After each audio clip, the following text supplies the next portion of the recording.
இந்த பாரு சூட்சமா அது இது எதுவுமே தேவையில்லை, இதுக்கெல்லாம் லக்கு தான் வேணும். அதெல்லாம் ஒன்றும் வேணாயா, தெளிவு வேணையா.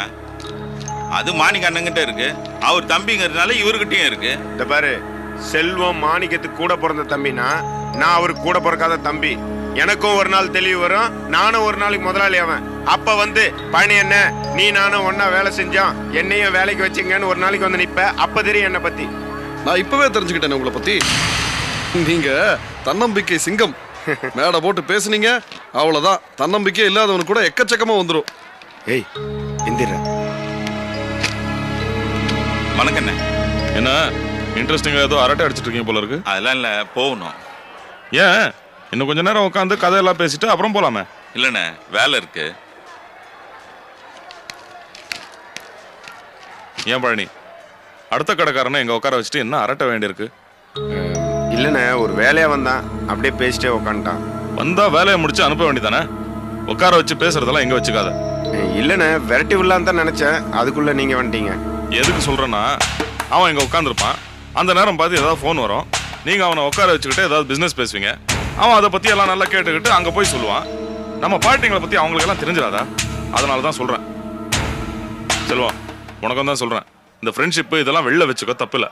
ஆனா பிசினஸ் வரும்போது யாரையும் சேர்த்துக்காத, புரியுதா? சார்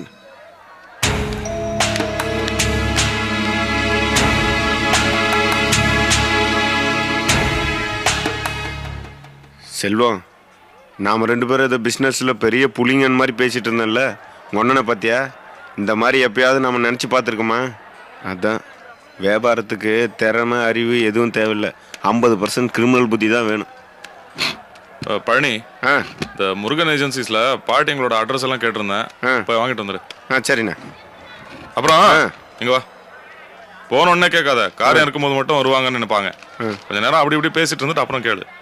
ஏண்ணே, இப்போ நான் அங்கே போய் பேசிகிட்டு இருக்கேன், அங்கேயும் ஃபோன் வரும், அவங்களும் பிஸ்னஸ் பற்றி பேசுவாங்க, நான் ஒட்டு கேட்பேனே, பரவாயில்லையா? என்ன மடக்குறீங்களோ? சொன்ன வேலையை மட்டும் செய் போடா.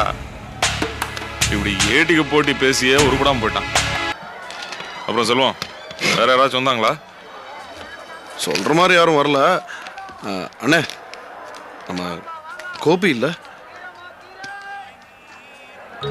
என்னண்ணே அமைதியாயிட்டீங்க? கோபியை பத்தி தாண்ட யோசனை. நல்லவனா தான் தெரிஞ்சான்.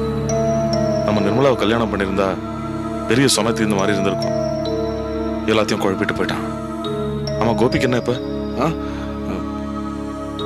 வந்திருந்தாப்புல பண்ணதெல்லாம் தப்புன்னு சொல்லி ரொம்ப ஃபீல் பண்ணாரு.